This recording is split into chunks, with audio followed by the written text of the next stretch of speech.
ஆண்டரும் உலக ரட்சகருமாகிய இயேசு கிறிஸ்துவின் நாமத்தினாலே உங்களுக்கு நியூ கிரேஸ் டிவியின் சார்பாக அன்பின் வாழ்த்துக்களை தெரிவித்துக் கொள்கிறோம். இன்று வேதம் வாசித்தாயா வாசிக்கலாமா நிகழ்ச்சிக்கு உங்களை அன்புடன் வரவேற்கிறோம். இன்று வேதம் வாசிக்கிறதுக்கு தெரிந்து கொள்ளப்பட்ட வேத பாடம் அப்போஸ்தல நடவடிக்கைகள் புஸ்தகம் 1ஆம் அதிகாரம் மற்றும் 2ஆம் அதிகாரம். வாசிக்கலாமா? 1ஆம் அதிகாரம். தெயோப்பிலுவே, இயேசுவானவர் தாம் தெரிந்து கொண்ட அப்போஸ்தலருக்கு பரிசுத்த ஆவியினாலே கட்டளையிட்ட பின்பு அவர் எடுத்துக்கொள்ளப்பட்ட நாள் வரைக்கும் செய்யவும் உபதேசிக்கவும் தொடங்கின எல்லாவற்றையும் குறித்து முதலாம் பிரபந்தத்தை உண்டு பண்ணினேன். அவர் பாடுபட்ட பின்பு 40 நாள் அளவும் அப்போஸ்தலருக்கு தரிசனமாகி தேவனுடைய ராஜ்யத்துக்குரியவைகளை அவர்களுடனே பேசி அநேக தெளிவான திஷ்டாந்தங்களினாலே அவர்களுக்கு தம்மை உயிரோடு இருக்கிறவராக காண்பித்தார். அன்றியும் அவர் அவர்களுடனே கூடி வந்திருக்கும் பொழுது அவர்களை நோக்கி, யோவான் ஜலத்தினால் ஞானஸ்தானம் கொடுத்தான், நீங்கள் சில நாட்களுக்குள் பரிசுத்த ஆவியினால் ஞானஸ்தானம் பெறுவீர்கள். ஆகையால் நீங்கள் எருசலேமை விட்டு போகாமல் என்னிடத்தில் கேள்விப்பட்ட பிதாவின் வாக்குத்தத்தம் நிறைவேற காத்திருங்கள் என்று கட்டளையிட்டார். அப்பொழுது கூடி வந்திருந்தவர்கள் அவரை நோக்கி, ஆண்டவரே, இக்காலத்திலா ராஜ்யத்தை இஸ்ரவேலுக்கு திரும்ப கொடுப்பீர் என்று கேட்டார்கள். அதற்கு அவர், பிதாவானவர் தம்முடைய ஆதீனத்திலே வைத்திருக்கிற காலங்களையும் வேலைகளையும் அறிகிறது உங்களுக்கு அடுத்ததல்ல. பரிசுத்த ஆவி உங்களிடத்தில் வரும்போது நீங்கள் பலனடைந்து எருசலேமிலும் யூதேயா முழுவதிலும் சமாரியாவிலும் பூமியின் கடைசி பரியந்தமும் எனக்கு சாட்சிகளாய் இருப்பீர்கள் என்றார். இவைகளை அவர் சொன்ன பின்பு அவர்கள் பார்த்து கொண்டிருக்கையில் உயரே எடுத்துக்கொள்ளப்பட்டார். அவர்கள் கண்களுக்கு மறைவாக ஒரு மேகம் அவரை எடுத்துக்கொண்டது. அவர் போகிறபோது அவர்கள் வானத்தை அண்ணாந்து பார்த்து கொண்டிருக்கையில் இதோ வெண்மையான வஸ்திரம் தரித்தவர்கள் 2 பேர் அவர்கள் அருகே நின்று, கலிலேயராகிய மனுஷரே, நீங்கள் ஏன் வானத்தை அண்ணாந்து பார்த்து நிற்கிறீர்கள்? உங்களிடத்தில் நின்று வானத்துக்கு எடுத்துக்கொள்ளப்பட்ட இந்த இயேசுவானவர் எப்படி உங்கள் கண்களுக்கு முன்பாக வானத்துக்கு எழுந்தருளி போனாரோ அப்படியே மறுபடியும் வருவார் என்றார்கள். அப்பொழுது அவர்கள் எருசலேமுக்கு சமீபமாய் ஒரு ஓய்வு நாள் பிரயாண தூரத்தில் இருக்கிற ஒலிவமலை எனப்பட்ட மலையிலிருந்து எருசலேமுக்கு திரும்பி போனார்கள். அவர்கள் அங்கே வந்தபோது மேல் வீட்டில் ஏறினார்கள்.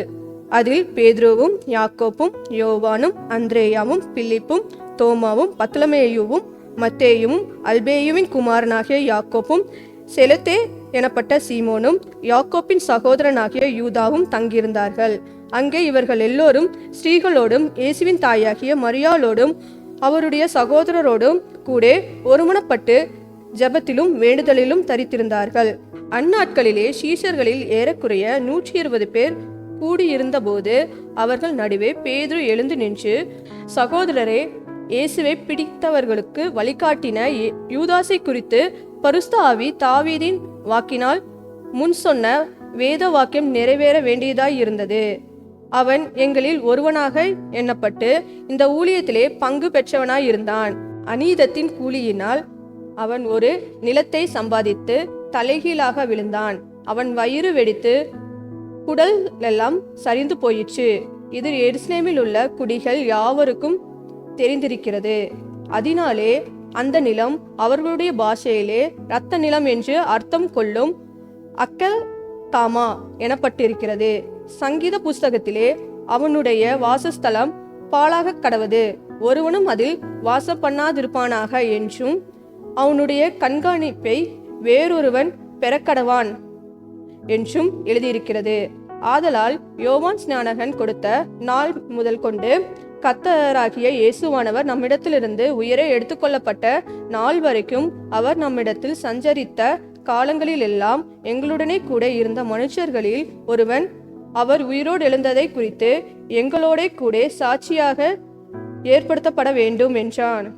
அப்பொழுது அவர்கள் யுஸ்து என்னும் மறுநாமமுள்ள பர்சபா எனப்பட்ட யோசேப்பும் மத்தியாவும் ஆகிய இவ்விரண்டு பேரையும் நிறுத்தி, எல்லோருடைய இருதயங்களையும் அறிந்திருக்கிற கர்த்தாவே, யூதாஸ் என்பவன் தனக்குரிய இடத்திற்கு போகும்படிக்கு இழந்து போன இந்த ஊழியத்திலும் இந்த அப்போஸ்தல பட்டத்திலும் பங்கு பெறுவதற்காக இவ்விரண்டு பேரில் தேவரீர் தெரிந்து கொண்டவனை எங்களுக்கு காண்பித்தருளும் என்று ஜெபம் பண்ணி பின்பு அவர்களை குறித்து சீட்டு போட்டார்கள்.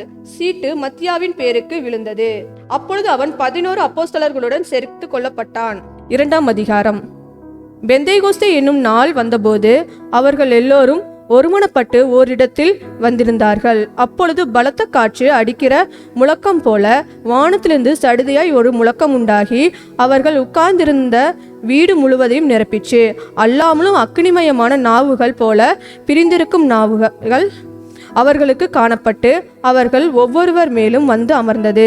அவர்கள் எல்லோரும் பரிசுத்த ஆவியினாலே நிரப்பப்பட்டு ஆவியானவர் தங்களுக்கு தந்தருளின வரத்தின்படியே வெவ்வேறு பாஷைகளிலே பேசத் தொடங்கினார்கள். வானத்தின் கீழ் இருக்கிற சகல தேசத்தாரிலும் இருந்து வந்த தேவ பக்தியுள்ள யூதர்கள் அப்பொழுது எருசலேமில் வாசம் பண்ணினார்கள்.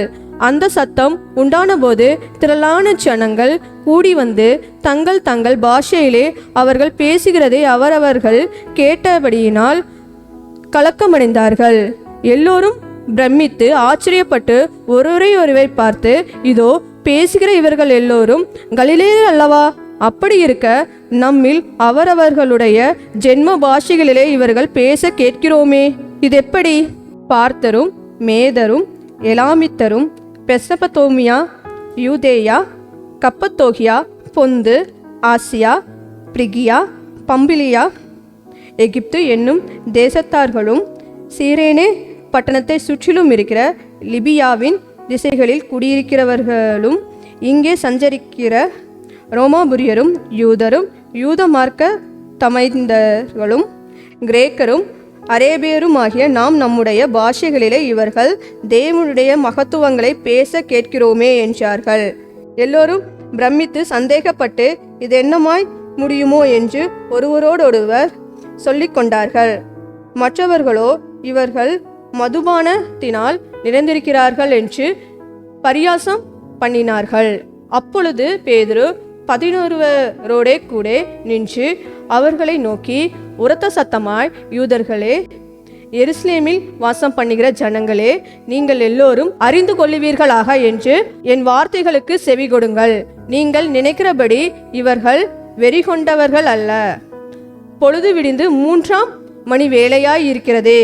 தீர்க்கதரிசியாகிய யோவேலினால் உரைக்கப்பட்டபடியே இது நடந்தேறுகிறது. கடைசி நாட்களில் நான் மாம்சமான யாவர் மேலும் என் ஆவியை ஊற்றுவேன். அப்பொழுது உங்கள் குமாரரும் உங்கள் குமாரத்திகளும் தீர்க்க தரிசனம் சொல்லுவார்கள். உங்கள் வாலிபர் தரிசனங்களை அடைவார்கள். உங்கள் மூப்பர் சொப்பனங்களை காண்பார்கள். என்னுடைய ஊழியக்காரர் மேலும் என்னுடைய ஊழியக்காரிகள் மேலும் அந்நாட்களில் என் ஆவியை ஊற்றுவேன். அப்பொழுது அவர்கள் தீர்க்க தரிசனம் சொல்லுவார்கள்.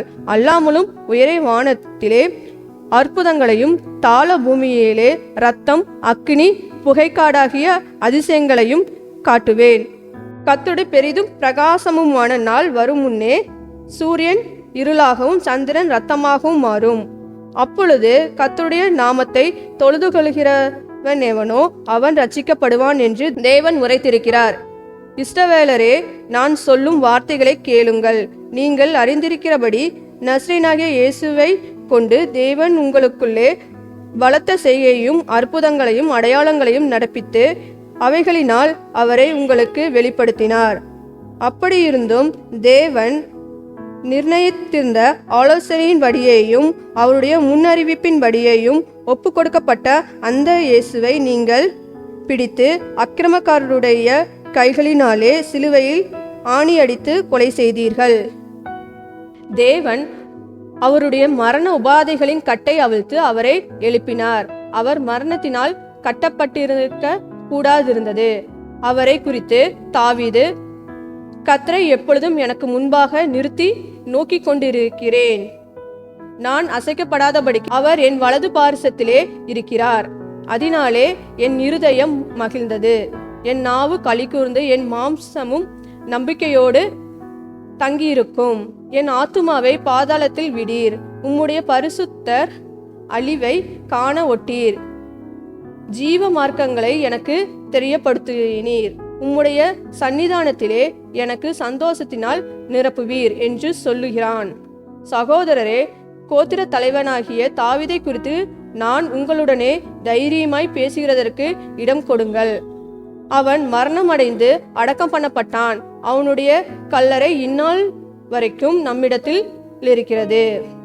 அவன் தீர்க்கதரிசியாய் இருந்து உன் சிங்காசனத்தின் வீற்றிருக்கிற மாம்சத்தின்படி உன் சன்னதியிலே கிறிஸ்துவை எழும்ப பண்ணுவேன் என்று தேவன் தனக்கு சத்தியம் பண்ணினதை அறிந்தபடியினால் அவன் கிறிஸ்துவினுடைய ஆத்துமா பாதாளத்திலே விடப்படுவதில்லை என்றும் அவருடைய மாம்சம் அழிவை காண்பதில்லை என்றும் முன்னறிந்து அவர் உயிர்த்தெழுதலை குறித்து இப்படி சொன்னான். இந்த இயேசுவை தேவன் எழுப்பினார். இதற்கு நாங்கள் எல்லோரும் சாட்சிகளாய் இருக்கிறோம். அவர் தேவனுடைய வலது கரத்தினாலே உயர்த்தப்பட்டு பிதா அருளின வாக்குத்தத்தத்தின்படி பரிசுத்த ஆவியை பெற்று நீங்கள் இப்பொழுது காண்கிறதும் கேட்கிறதுமாகிய இதை பொழிந்தருளினார். தாவீது பரலோகத்திற்கு எழுந்து போகவில்லையே, நான் உம்முடைய சத்துருக்களை உமக்கு பாதப்படியாக்கி போடும் வரைக்கும் நீர் என் வலது பாரிசத்தில் உட்காரும் என்று கர்த்தர் என் ஆண்டவனுடனே சொன்னார் என்று அவனே சொல்லியிருக்கிறான். ஆகையினால் நீங்கள் சிலுவையில் அறைந்த இந்த இயேசுவையே தேவன் ஆண்டவரும் கிறிஸ்துவும் ஆக்கினார் என்று இஸ்ரவேல் குடும்பத்தார் யாவருக்கும் நிச்சயமாய் அறிய கடவார்கள் என்றார். இதை அவர்கள் கேட்டபொழுது இருதயத்திலே குத்தப்பட்டவர்களாகி பேதுருவையும் மற்ற அப்போஸ்தலரையும் பார்த்து, சகோதரரே, நாங்கள் என்ன செய்ய வேண்டும் என்றார்கள். பேதுரு அவர்களை நோக்கி, நீங்கள் மனம் திரும்பி ஒவ்வொருவரும் பாவ மன்னிப்புக்கென்று இயேசு கிறிஸ்துவின் நாமத்தினால் ஞானஸ்தானம் பெற்றுக்கொள்ளுங்கள். அப்பொழுது பரிசுத்த ஆவியின் வரத்தை பெறுவீர்கள். வாக்குத்தத்தமானது உங்களுக்கும் உங்கள் பிள்ளைகளுக்கும் நம்முடைய தேவனாகிய கர்த்தர் வரவழைக்கும் தூரத்திலுள்ள யாவருக்கும் உண்டாகி இருக்கிறது என்று சொல்லி இன்னும் அநேக வார்த்தைகளினாலும் சாட்சி கூறி மாறுபாடுள்ள இந்த சந்ததியை விட்டு விலகி உங்களை ரட்சித்துக் கொள்ளுங்கள் என்று புத்தி சொன்னான். அவனுடைய வார்த்தையை சந்தோஷமாய் ஏற்றுக்கொண்டவர்கள் ஞானஸ்தானம் பெற்றார்கள். அன்றைய தினம் ஏறக்குறைய 3000 பேர் சேர்த்து கொள்ளப்பட்டார்கள். அவர்கள் அப்போஸ்தலருடைய உபதேசத்திலும் அந்யோன்யத்திலும் அப்பம் பிற்றுதலிலும் ஜெபம் பண்ணுதலிலும் உறுதியாய் தரித்திருந்தார்கள். எல்லோருக்கும் பயம் உண்டாயிற்று. அப்போஸ்தலர்களாலே அநேக அற்புதங்களும் அடையாளங்களும் செய்யப்பட்டது. விசுவாசிகள் எல்லாரும் ஒருமித்திருந்து சகலத்தையும் பொதுவாய் வைத்து அனுபவித்தார்கள். காணியாட்சிகளையும் ஆஸ்திகளையும் விற்று ஒவ்வொருவனுக்கு தேவையானதுக்கு தக்கதாக அவைகளில் எல்லோருக்கும் பகிர்ந்து கொடுத்தார்கள். அவர்கள் ஒருமனப்பட்டவர்களாய் தேவாலயத்திலே அனுதினமும் தரித்திருந்து வீடுதோறும் அப்பம் பிற்று மகிழ்ச்சியோடு கபடமில்லாத இருதயத்தோடும் போஜனம் பண்ணி தேவனை துதித்து ஜனங்கள் எல்லோரிடத்திலும் தயவு பெற்றிருந்தார்கள். ரட்சிக்கப்படுகிறவர்களை கர்த்தர் அனுதினமும் சபையில் சேர்த்து கொண்டார் என்றார் என்பதே. கர்த்தர் உங்களை ஆசீர்வதிப்பாராக. ஆமென்.